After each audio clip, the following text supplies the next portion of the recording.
do is just have you, I'm gonna give this to you, just keep your fingers clear, pick that up, snap it.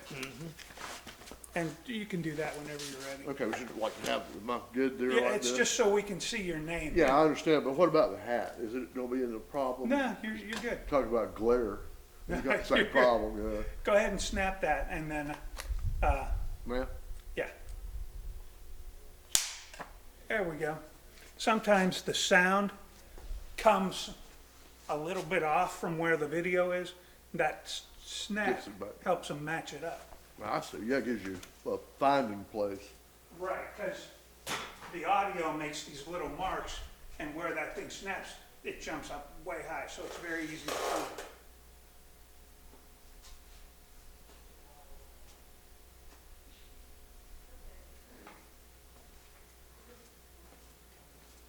Where do you live? I'm up in Ocala. Oh, So yeah. I made the drive down, went to Vero Beach yesterday and stayed there and then came over here. Yeah, that's a long trip. It's Mike on the road for a photographer. And with all the crazies out there.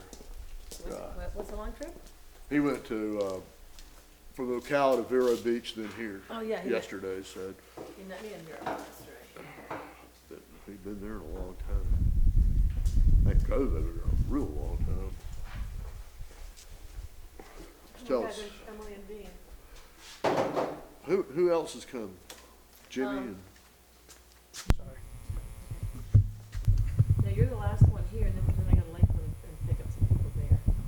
okay, you got Leslie still, or you already Leslie, did? we already did Leslie this morning, did Jimmy this morning, Kenny, Cicero, you. Okay, And then this afternoon, we got, Peter McClure, Dean Saunders, Kristen Gunter, or Chadwell, Chadwell. whatever, yeah, no, whatever. Carlson now, Carlson, exactly right. She's a good friend of mine. I And- like her. And Marty Higginbotham, He's a good friend of mine too. yeah. How is he? I know he's, I haven't seen him, so I'll know when I see him up there. So we're good, we did the clapboard. Oh, you did, oh, you are good? Oh, yeah. Okay, so Scott, what title do you want under your name? You want son, or do you want a business name? got or- son, Okay, all right. good. son and business partner or something like that. I'm not, I mean, I was working for my daddy, so whatever you call that, But did you have a title, like were you vice president of? secretary. s- I don't know, they changed it around so many times. Put general manager, Of, Peace Valley Enterprise. okay, Singular.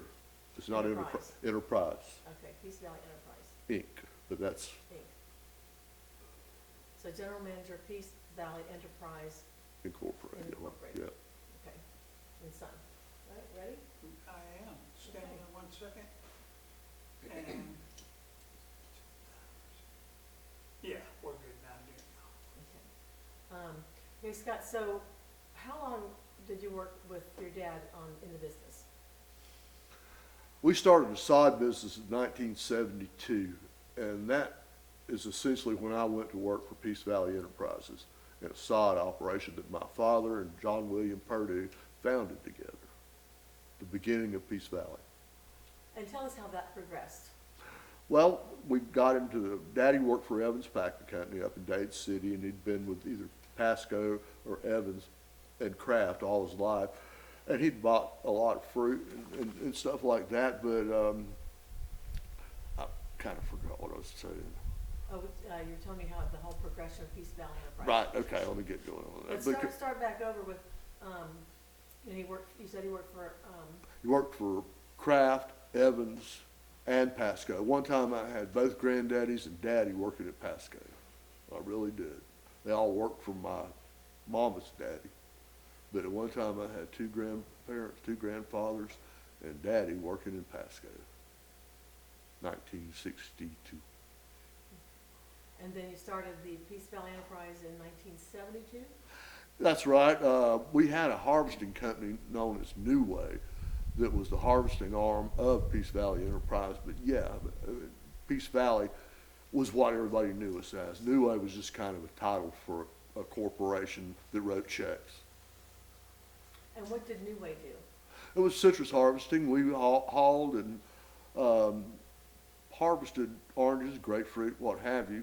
But there again, it was New Way, but under the auspices of Peace Valley Enterprise. Now, was New Wave the irrigation thing that he did? No, that was New Jet, but it was named that because of New Way.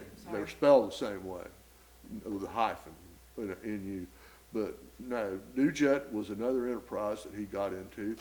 Injection molding.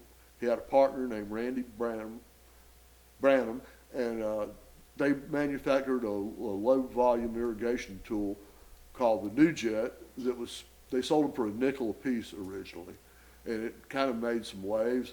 They couldn't ever get a patent because it was one piece, and back then couldn't get a one piece product patent.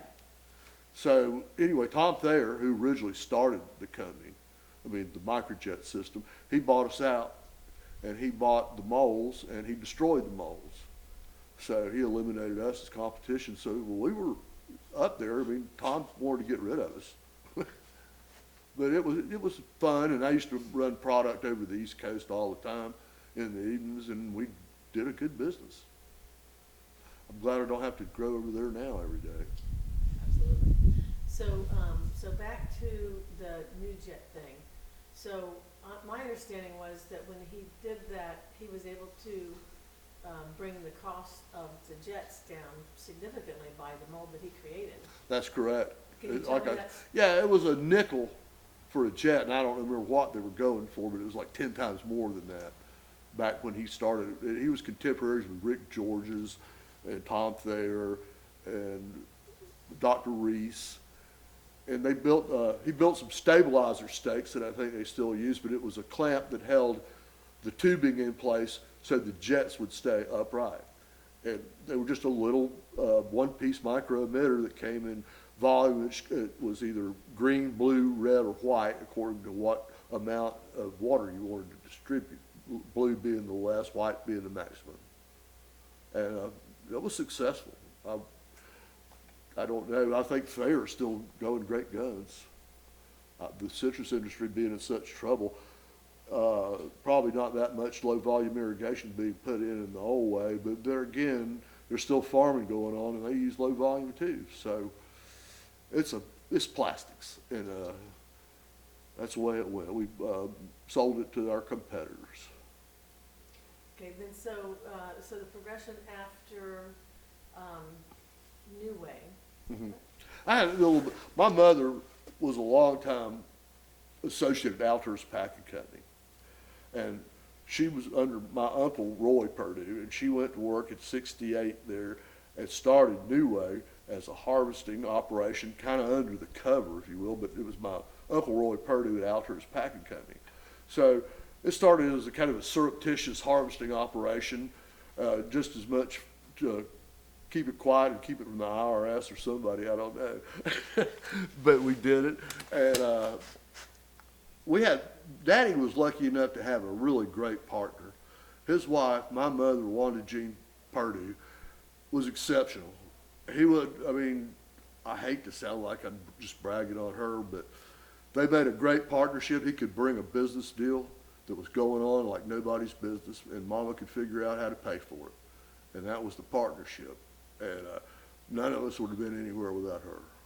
And Daddy would be the first to acknowledge it. But let me tell you, I love my daddy, and he did a lot of neat stuff. Most of it's going to go unsung because some of it was just stuff. He was a good, benevolent man. He was generous to a fault.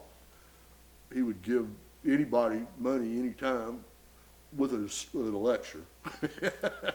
But all in all, we had a really good life together.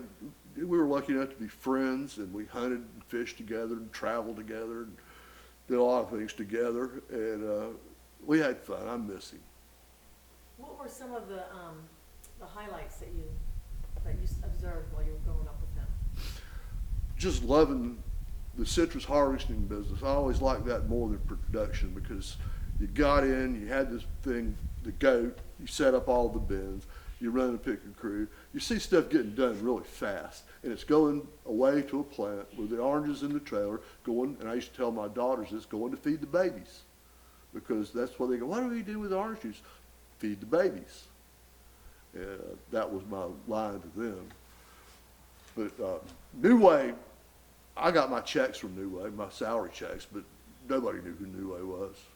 I mean, it was just a kind of a title. But there was very little business done other than New Way, salary checks and stuff like payroll checks. But Okay. our accountant told us that way, so never go against your accountant's advice is not a good thing. I'm not one. So in terms of his generosity, tell us a little bit about some of the things that he did that people that weren't aware of. Daddy was a great leveler. He kept friends from the lowest fruit picker to Emmett Evans. He knew all of them, and he treated them all the same because he'd treat the lowliest hoe hand as he'd talk to Mr. Evans. He didn't care about what he thought, really. He wasn't exactly a diplomat, but he sure came across with what he was trying to project. He knew how to talk, and he did a good job at it. And he influenced a lot of people's lives by just simply giving advice and showing them what a man could do with real work, because he worked harder than any man physically that I've ever seen. You couldn't stop him until he got so tired he wouldn't work anymore, but he was a workhorse. And he told a lot of jokes. He was fun to be around. He stole my jokes. But he did, and it was mostly not jokes, it was stories that were funny. Because some of the stuff that we did, especially hunting, camping, fishing stories, were true. But they were so bizarre that you're kind of reluctant to share some of them. Excuse me. But no, when we were all at Evans, I was working for Oakley. And Daddy was working for Evans, and my grandfather had moved, he retired. But Daddy and I were kind of competitors there until the '83 freeze. Because I was working for Tom Ed Oakley, and he was working for Emmett Evans. And they didn't need nobody north of I-4 after '83. And that's basically when we started the bird dog harvesting and trucking part of Peace Valley. When the '83 freeze came along, we were already in the fruit business and the harvesting business. But that's when we committed and got really into it, because we were hauling fruit for Evans. Daddy was running the crew for Evans, and we moved some fruit, millions of boxes, literally. And we were a little operation. I'm not saying that we were, giant, large, but we were dynamic, and we were a family-operated business, and it was family. And Mama was the ultimate arbiter, because when Mama ain't happy, ain't nobody happy. But she was happy most of the time too, and Daddy was too. And I couldn't have asked for a better childhood or a better set of parents than I had. I was truly blessed, and I'm sitting on the place that I was born right now. And I don't know how many Floridians can say that anymore, but I was born in 1957. I'm still in the same place right here in Alturas, my home spot. The first house I lived in was right here there, burnt. But man, I've been here. Alturas is kind of a unique little place in itself, because it was a small little close-knit town. It revolved around the churches, Methodist Church being the Grove owners and stuff, and the Baptist Church across the tracks was the blue-collar church. And it was odd that way, but it separated that way. Mama always said it was because the Baptists couldn't read, but she was the only Methodist. She converted everybody else. But we did it. And my grandparents, I had both sets of grandparents within 2 miles of my house growing up. And that was a trip too, because I was just overcome with love. Both of my daddy's parents were wonderful people. Granddaddy Young was a logger in South Alabama. And they said he didn't work, he wasn't a sharecropper, he was a logger, and he run an ox team. And they'd load logs onto the rail cars by putting ropes over the top of the logs, then rolling them up on the car with oxen. And it wasn't paying any money, so he went into the moonshine business just to supplement it. There wasn't any shame in it or anything like that, but it was illegal. And to stay out of jail, you had to pay protection.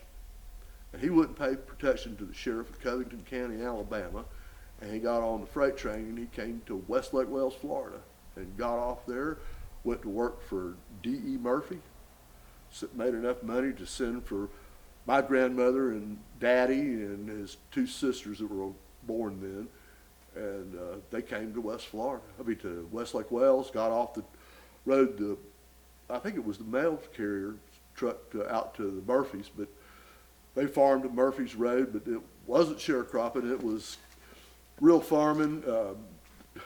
They got half a day off on Saturday and all day off on Sunday, but when he went to work, he was making $1 a day.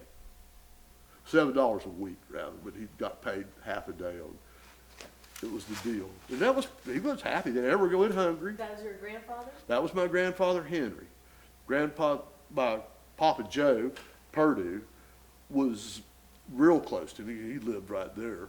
So he would take me riding around with him like a fruit brat because I knew everybody because I sat on the seat next to him going around. He was buying fruit for Pasco. Well, you met everybody at the beginning. Now I look back, it was people that were pioneers. And I just didn't even know about it. And it was just a lot different. They didn't have radios in the car because there wasn't anywhere but Pasco. So when you picked up a load of fruit, it just went to Pasco. And they didn't have radios until Trop and some of the others got them. But no, I feel like Daddy came along at a pivotal time in the citrus industry when concentrate was coming into its own. And we looked like we were going to have a glut of Florida oranges at one time with the 220 plus million boxes. That census went in the toilet, as everybody pretty much knows. But every facet of harvesting we did, from packing house fresh fruit to juice fruit that goes into the cannery in the bulk trailers. And we haul agricultural lime and dolomite. And Cicero Carr is a good friend of mine and an associate who's been with me 40 years. Maybe more, I date myself. Around here, Alturas, as I was saying before, was a really tight community, and everybody knew everybody to the point where you just sent people's kids over to somebody else's house, and that was okay. And you had people down skiing on Star Lake on Sunday afternoons. You'd have 20 boats down there. So it was a big, not a pavilion, but a good beach down there anyway. So we all learned to swim when we could walk, and we always loved it. I always knew that we were living in a great place because my grandfather, Purdue, and my parents would make us travel with them. And I don't know of a better educational experience than travel. You get more feeling for other people and realize there's another world out there than just you and your little Alturas community. Where did you travel to?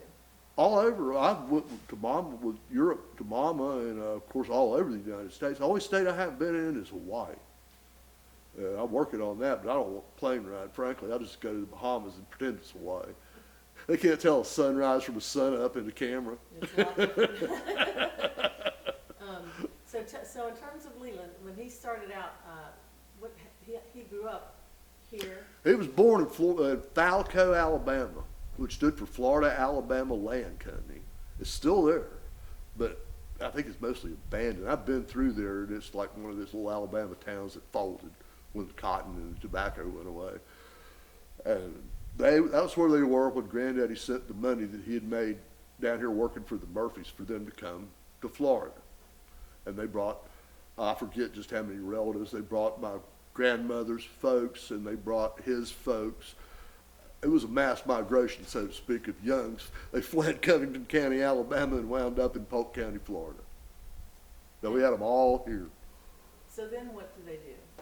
When did your dad start working? But he could see. I mean, really, he had a work ethic like you couldn't believe. Plus, my grandmother, his mother, wouldn't let you sleep in the bed past about 7 o'clock. You got up, you didn't mess around. And it was a farm, you worked.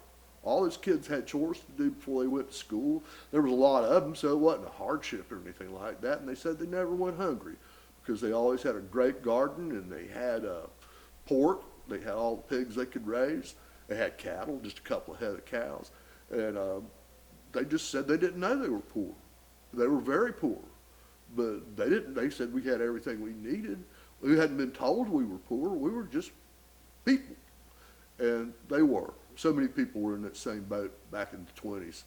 This was actually 1934 when he came. But that's when he came to Florida. Daddy came in it may have been later than 34, but that's when his father migrated here. And on my mother's side, well, I'm 6 generations. the Floridians, and that makes my grandsons 7. So we've been here since the Spaniards, about. We probably killed some Spaniards, but that was my ancestors. They're not so inclined. Now, how many siblings did your dad have? He had 7 siblings. He was one of 8. One brother got killed in a train accident right over here when he was in high school.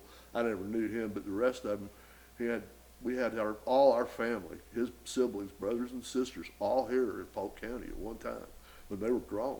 Was he the youngest, the oldest, middle? He was the second from the oldest. His sister Evelyn was the oldest, and his baby sister was Donice Bennett, Donnie, who was still she's getting around. She's only in her 70s, and she's the baby.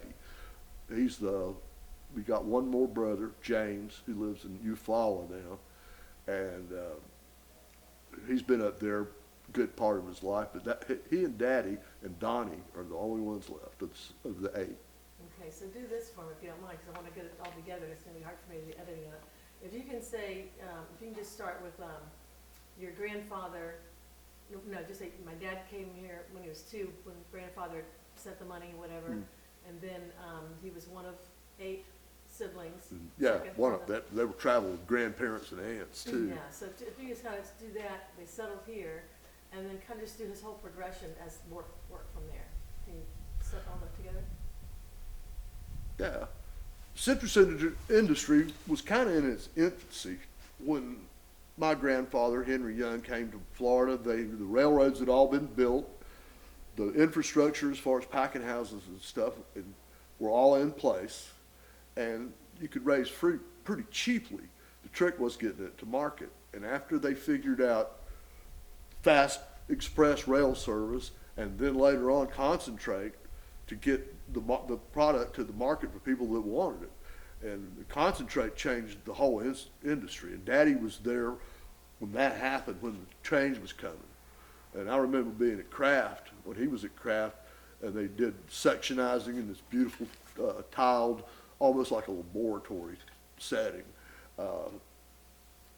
Very Kraft. It was very corporate Chicago and operated on a different level than anybody else in the business because they were from Chicago. And they knew everything too. But the citrus industry then, it was always fascinating because there's just something gratifying about planting something and watching it grow and producing a crop that somebody will pay you money for.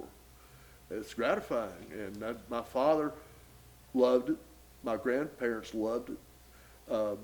We operated our lives around the fruit business. I mean, vacations, we waited till it was summertime and we went like everybody else to the mountains or wherever, but we had a good time. And Daddy was fortunate enough to hit the citrus business with some real pro guys that were working in Dade City. Dade City was the heart of the citrus world then. I mean, the beating heart. And everybody met at the Crest Restaurant in downtown Dade City then. And there were more rumors and gossip started in the Crest Restaurant than anywhere I know of as far as citrus industry goes. They used to start rumors, and nobody had cell phones. So they'd all get in there and they'd set the picking price for like 10 cents a box. Well, the first one that jumped up went to a phone and told him to raise all his crews to 15 cents a box, which they all did. So the box went to 15 cents because they were trying to get the crews from everybody else. Everybody was basically dishonest because everybody raised it a nickel. And it was just stuff like that, the old days. You know, and it's like everything else. We're so regulated and formalized, and it's been so devastated by disease and development that, you know, it's just going away. And I hate to see it go because it's my baby. I've loved it all my life. And, you know, I'm kind of brokenhearted. Every day I see a house going up and a new development, and I really break into tears almost. Because I've lived out here since 1957, and I've really seen it change. So how did he go from Kraft to Evans? My grandfather was the fruit buyer at Evans, and he retired, and it was a much better position, and he recommended my father go to Evans and told him about the opening, and he went up there. They all knew him already, and they got hired. and he stayed with Evans until the '83 freeze. Meanwhile, he was doing New Way, Peace Valley, the jets, the microjets, all at the same time he was working for Evans. So he had a full-time job, but he had many enterprises going on at the same time. Sod business. We hauled treated sewage, which Peace Valley thanks you for flushing. I remember the slogan. But we did that. So we were jacks of all trades, anything to make a buck, as long as it wasn't too gross. Sludge was pushing it. But we got recognized by that because everybody called up and fussed about the smell. So we had to quit doing that. Actually, we got outbid. It was somebody was going to go broke cheaply, long time going broke, as opposed to a quick time going broke, and we'd have stayed in it like we were. So we got out of it. And then we hauled agricultural lime and dolomite, which is a lime product that regulates the pH in the soil for citrus or any other vegetable plant that they want to grow. We haul that even to Hialeah, the Calder Racetrack, Disney, Busch Gardens. In fact, one of my drivers almost got attacked by an ostrich because he was getting out of his truck at Busch Gardens, and he went to crank the landing gear on the trailer down, and the ostrich took exception to it. It came over, and he had to just sit there and blow in the air horn until somebody from the gardens came out and got him, because the ostrich wasn't leaving. It was territorial, and he wasn't going to let him out of that truck. Same thing happened at Lion Country Safari. We had to have an escort in the cab with our guys so they didn't get eaten. But Daddy knew everybody. He never met a stranger. He was not reticent about talking to folks. He had an opinion always and wasn't shy about expressing the opinion. Sometimes it was disagreeable, sometimes it wasn't, but a lot of times he always, you knew where he stood. Let's put it that way. He didn't dilly-dally around, and you knew where Leland was all the time. He was a man's man very much. We had prayer meeting here every Thursday night here at the barn.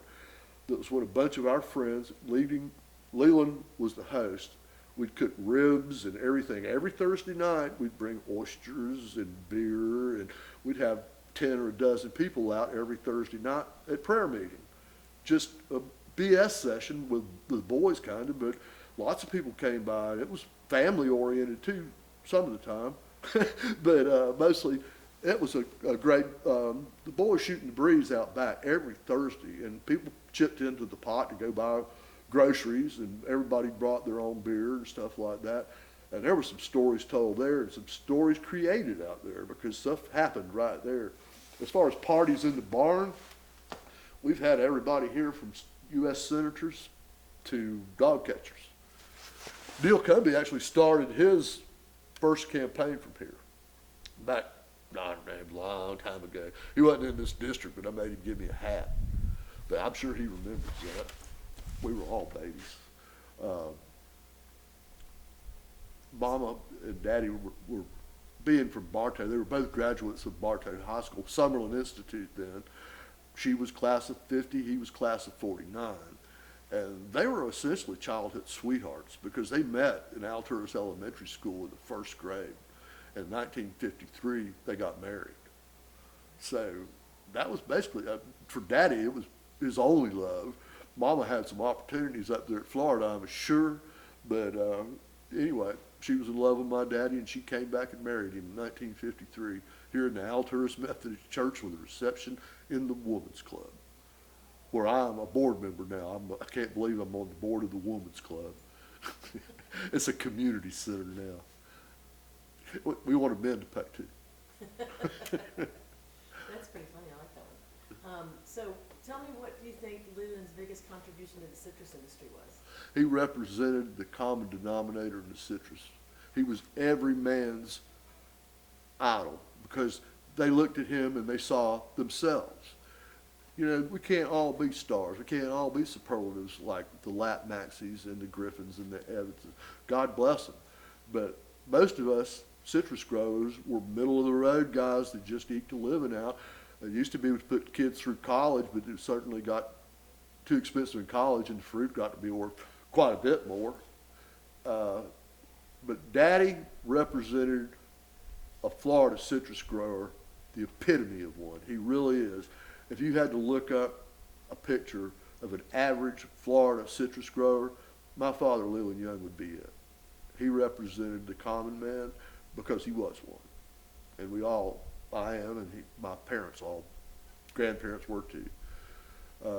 Farmers, always. Mama, I don't remember not having a non-farming job.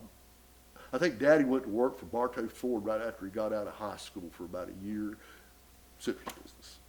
Because my grandfather, his father, was already in the citrus business. So it was a matter of cranking the gate and driving, and you were going. But no, that's what I think really my father, he achieved an aura about him that said that he was the boss. He was very, not aggressive, but forthright, sometimes aggressive. And I was saying before, he had an opinion always. And he was an arch Democrat. And back when people were just switching over to Republicans, he got into more arguments with people that used to be Democrats that switched to the Republicans because you never would have thought he was a Democrat. I mean, everybody was at one time, and he never switched, neither did Mama. But I sure switched. And all my daughters are Republicans, and so is my wife. What made him start doing parties for the political candidates? He liked parties. He liked parties, and he knew a lot of people running for office. And Daddy loved to entertain, and especially those kind of events, because, well, everybody that was going to vote for those people or not would come here, and it'd be a couple hundred people, and it was always fundraising type things. We had Bob Graham here. We had Lawton Childs here. I'm trying to think of any other real celebrities, but they're all kind of citrus industry oriented. But Leland had a great life. He was respected by a lot of people. He was hated by some people because you don't make all his friends without making some enemies along the way. But he didn't care. He'd take his friends, and his enemies could just stick it where the sun didn't shine. He wasn't playing to the orchestra or to the band or to the crowd. He was playing to Leland. And he was very comfortable in his own clothes, his own skin. And he really didn't care what you thought about him because he had that self-confidence and the ego and the experience to know that he was different. And he was different. Well, Cicero said a lot of people came by to, for his help in terms of, even for citrus, to ask him stuff. Advice. So he was knowledgeable. Yes. Really, that's true. He would. Daddy didn't ever crack a citrus book. It was all learned, experienced in the field citrus. But he knew how to grow oranges, and there's no doubt about it. We had a lot of good people advising us back when we were getting started. But there again, people would come by seeking Leland's expertise because not just in the citrus business, but in business, romance, anything. He would offer his opinion if they asked, and he'd have an opinion. But it wasn't just citrus. They'd come by. He could set the timing on a 53 Chevrolet pickup by heart. I mean, he didn't have to look at any manual or anything. He hated new electronic stuff, as we all do. We've got a 1923 Mack truck, turned 100 years old this month, that he restored fully, and that was kind of one of our babies. We got that thing in 1971. I have pictures when it was sitting in a junkyard, and Daddy, over the period of about 40 years, restored it, and it is beautiful. It's sitting, I don't know, they must have pushed it over to the other building, but it's something. It just takes a full-time mechanic to operate it because it's 100 years old, and I'm not 100 years old. I can't make it go all the time. It's a magneto problem, and Leland wanted to always rebuild the magnetos rather than go buy a remanufactured magneto. That was Daddy. He was going to make it work, and he could. He could fix a broken thing with baling wire and chewing gum and make it work, and sometimes it'd last 2 or 3 seasons. I remember several times we put temporary repairs on fruit trailers that I saw on there years later because it worked. That was a good patch. And they were so abused, and it was such junk all the time anyway, that keeping junk running was a real talent of my father's. He knew how to take worn out equipment and make it go, and we utilized abused equipment. I don't know, any piece of equipment has more stress, wear and tear, metal fatigue than a goat. Citrus high loader, I mean, those things, it was a real art. And to see somebody running a lightning loader, the crane that actually lifted the tubs up and dumped them in the back, it's something to see because it's an art. But the real art was before they had the lightning loaders, when Daddy started running the crew, they had loaders. They had two men, big men, that stood beside the goat, and all day long they dumped 90-pound boxes together. And they were men. They looked like linebackers in the NFL. And they were that big because they loaded 90-pound boxes all day, one right after the other, all day long. And they were massive upper body guys. I mean, and you felt real safe around them because they all liked me because I was out there all the time, and I just felt like a king because I was the little boss man. And it was fun. I grew up around picking crews. I mean, there wasn't any prejudice. I was raised in the Deep South before desegregation, and we absolutely had no problems. Cicero was my best friend and confidant. We came through what could have been a bad time, and we did well. We never had any controversies, not major controversies. We had all kinds of stuff happen here in the barn, but most of it was forgotten by the next morning. Some people made lasting enemies here. Some people made lasting friends here. Some people got married here. We've had Dane and Emily Rogers. Actually, he proposed to her here at the barn, and that was something. And several people have had wedding receptions here. We've even had funerals. So, had weddings and funerals. Well, it's kind of the same deal, but we had about everything. Political meetings. We've had panels. We've had discussion panels from USF and Florida Southern College come here because we had Miss USA contestants here 2 years in a row back in the 80s. That was probably our high point parties. We had 50 contestants from all over the USA come here for a barn cookout 2 years in a row. It was being held in Lakeland. I'm sure you remember it. And this was one of the big nights, and they came out and had parties, and they liked it so much the next year they had it again. And we enjoyed having them. Pretty Ladies were always popular. And it was a great event because everybody was professional that put it on. It wasn't a local event. It was a world-class event. And you could tell by the people that were running the thing, and we enjoyed that. But the Miss USA contestants was way up there. I was the chairman of the American Cancer Society, Bartow Fort Meade chapter for 2 years. We did a lot of work for them here for the Cancer Society. MDS, let me get it right. Yeah. United Way was a big contributor here. MLS, I think I got it right. Anyway, Reba Zalder was a big promoter of that, God rest her. But we had Cancer Society, Red Cross, Florida Citrus Mutual, the Florida Citrus Industry, Lawton Childs, Bob Graham. I mean, the list goes on, and I feel kind of embarrassed talking about it because it feels like I'm blowing my own horn, but I'm really doing it for Brenda, so I'm just kind of I feel justified. Thank you. We'll wrap it up, Rachel. If you had 3 words to describe your dad, what would they be? A real man. And is there anything at all that you want to make sure we bring out about him that we haven't talked about? He pretended that he was dumber than he was. He was really, really smart, and he put on this country boy act that made him seem like the Rube from Alabama, and when actually he was very intelligent. And that showed through. People didn't really know that he was playing down to him, but you know, if you're talking well to a group of people and you change your voice into highfalutin tones or whatever and start talking over people's heads, they get tired of that. Daddy always addressed the common man like he was the common man, but he addressed the senators as they were common men.